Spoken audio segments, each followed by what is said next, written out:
बिजाबनि खौरां आयदायाव गांसे बिजाबनि बागै सुंदुङै फोरमायथिनो थाखाय आखायाव लानाय जाबाय। बे बिजाबनि मुङानो जाबाय गोमोथाव सल'।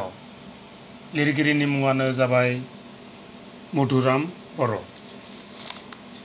बेयो जाबाय गांसे खोमोनां सल' जथाइ बिजाब।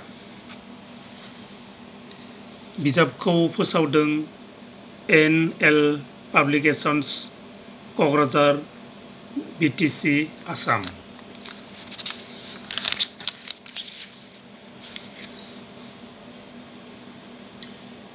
दिहुनगिरि 1998 इं। गोदानगानै 2012 इं। बिजाब मोनग्रा खुलि एन.एल. पाब्लिकेशन्स, पानबाजार, गुवाहाटी 1।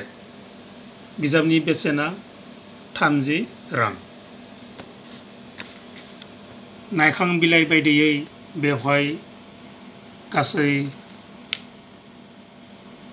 दों 7 सल'फोर दं। सेथियाव फांसे गोमोथाव बिफां, नैथियाव खाफालनि बोलो, थामथियाव सनानि आखथाम, ब्रैथियाव गंसे गोमोथाव बिलोमा, बाथियाव दुगानायनि फिन साजा, दथियाव गोसो लोरबां राजखुंग्रि आरो स्निथियाव गंसे बिरनाय फेरा।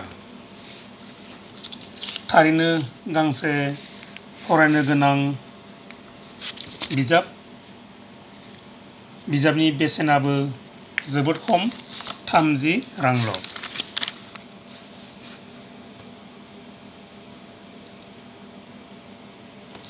फिन बुंफिनदों दि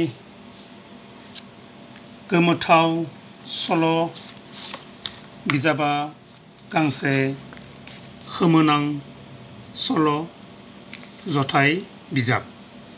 लिरगिरिनि मुङानो जाबाय मधुराम बर'।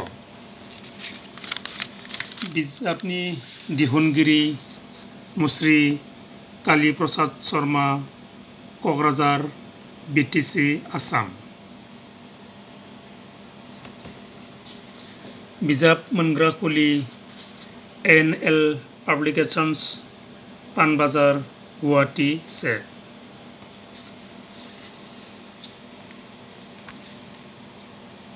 बेजों लोगोसे बिजाबनि खौरां आयदाखौ बेखिनियावनो फोजोबनाय जाबाय। गोजोन्थों।